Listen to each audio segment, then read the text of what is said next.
An investigation is underway at Powell County High School after Kentucky State Police received a report about alleged inappropriate behavior involving the boys' basketball team. As the debate rages on about whether the U.S. should allow Syrian refugees, a new political cartoon is causing controversy. Now at 4, why Governor-elect Matt Bevin calls it a racist attack on his children. Thermometers slowly dropping across the area. That's a sign of things to come. We've got wintertime weather in your weekend forecast just ahead. This is WKYT News at 4. Good afternoon. I'm Jennifer Palumbo. The wet and windy weather is gone and a taste of winter is on the way. Here's a live look at one of our sky cams in downtown Lexington where it's a nice afternoon. Chief Meteorologist Chris Bailey has a first look at the forecast. And Chris, this warmer air won't last. No, it's not. And you know what? This is really normal for right now. A lot of upper 50s to around 60 into parts of central Kentucky. Still a low 60 across the southeastern corner of the state, but those numbers are dropping with a secondary cold front that is right on top of the area as of now. So tonight and tomorrow, certainly much chillier than what we have. Low and mid 40s across parts of Illinois, Indiana. All that air is working toward the southeast into central and eastern Kentucky later tonight. Here's our secondary cold front that is right on top of the Lexington metro as of now. That's the one that zips in here, still giving us nice weather for your Friday. However, look into the western part of the country. See that area of low pressure? Well, that's going to work its way toward the east and southeast into the Ohio Valley over the next few days and will give us a taste of winter weather as we go into your weekend. I've got a 20-degree temperature drop in a matter of hours, and I've also got the potential for the first flakes of the season, Jennifer, into much of central and eastern Kentucky. We'll track it all with the hour-by-hour forecast, and you'll see that big drop when I come back in about 15 minutes. Nearly 1 week after the terrorist attacks in Paris, French police say the suspected ringleader is dead. And amid new threats from ISIS, today the U.S. House approved a bill to stop Syrian refugees from entering the U.S. It's our top story at 4. The ringleader suspected of orchestrating the terrorist attacks in Paris is now dead.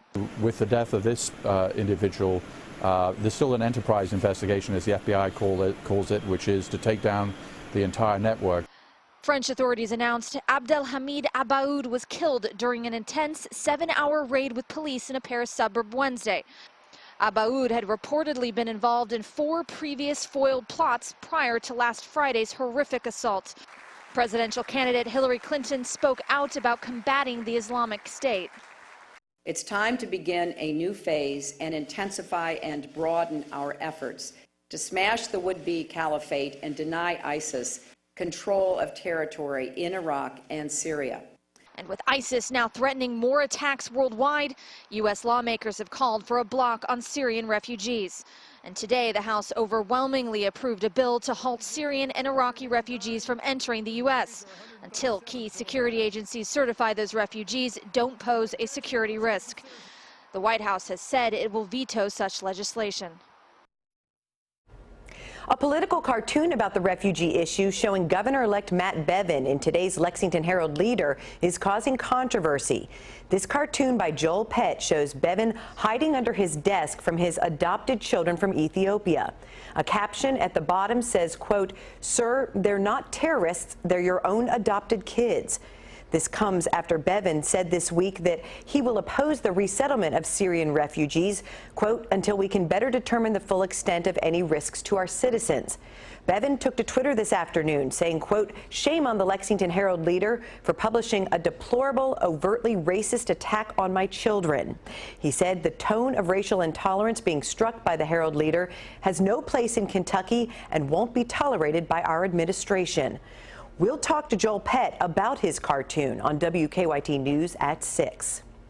State police are investigating a report of an incident involving some members of the Powell County High School boys basketball team. Police will not give specifics, only saying it involves allegations of inappropriate behavior surrounding the team. Hillary Thornton has the latest on the investigation and reaction from students. One student we spoke to says this investigation is the talk of the entire school and that no one really knows or understands what exactly is going on.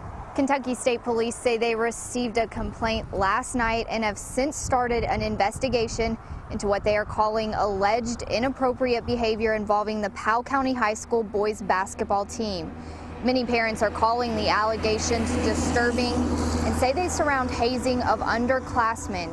However, police are not calling this a hazing incident at this time. Some parents of players say that they hate this is all casting a bad light on the entire team when they claim it only involves a few players. The school administration has yet to comment on the investigation. The superintendent was in meetings all day, including several hours here at the high school. We tried to speak with him afterwards, but he drove off. So again, we tried to catch up with him at his office without any luck. Students say this whole thing is frustrating for the entire school. What was it like in school today? Were people talking about it? Everybody was talking about it. But I've heard so many different things, and I don't know exactly what is true and what is not true. But I know there's something going on. We are told the school system does plan on releasing a statement about this investigation at some point today. In Powell County, Hillary Thornton, WKYT. The Pirates' red-white game scheduled for tonight has been postponed. An Indiana man faces charges after police say he traveled to a central Kentucky school to meet a 13-year-old girl. Berea police arrested 19-year-old Brandon Johnson at Foley Middle School. Police say Johnson showed up at the school and told officials he was there to meet his girlfriend. Officers found inappropriate photos and videos exchanged between Johnson and the victim. He's charged with 50 counts each of using a minor in a sexual performance, possession of child pornography, and using electronics to get child porn. We'll have the latest on this investigation on WKYT News at 5. We're working on a number of other stories for WKYT starting at 4:30. Amber Philpott is in the newsroom with a look at some of the news in progress. Good afternoon, Amber. Hello, Jennifer. It was a routine traffic stop that led Prestonsburg Police Sergeant Adam Dixon on a chase, one that ended at a home where he would be shot in the chest. The bullet hit a single button, deflecting it enough to spare Dixon's life. Dixon will eventually return to duty, but he is concerned about how his fellow officers who are increasingly finding themselves in dangerous situations. You can't help but to first ask, why was I so lucky? And I don't know the answer to that. Since Dixon was shot, all Prestonsburg police officers must wear their safety vest. However, it might not have helped on Dixon's case. He says a few days ago he put on that vest, and the wound is actually above where that vest stops. You'll hear more from him in an exclusive interview ahead on WKYT News at 5. A Southern Kentucky fire department isn't sure how it is going to replace some of its equipment after it was ruined fighting a fire. Dozens of sets of turnout gear belonging to the West Knox Fire Department near Corbin got soaked in fuel, causing about $30,000 worth of damage. The fire chief says the situation has crippled their volunteer force. That puts us about a third of our force that doesn't have gear, the proper gear to fight fire. And being volunteer, you can't have 12 people that don't have gear. So with 12 firefighters basically not able to do their jobs, the chief says that other departments are in the area, or they're coming to help in their aid. It's not an option to not replace the gear because the fire department responds to more than 360 calls a year. We'll have more on the situation ahead at 4:30. That is a look at just some of the news in progress. Jennifer, back to you. Thank you, Amber. It's been a big week for the second-ranked Kentucky Wildcats. They knocked off fifth-ranked Duke in Chicago, and Coach John Calipari picked up commitments from several top-5 recruits, giving him the top-ranked recruiting class in the country next season. This afternoon, Calipari talked about the good news surrounding the program. You got a lot of good news on a lot of fronts, and learned a lot about my team in a crazy environment, a lot of clutter around us.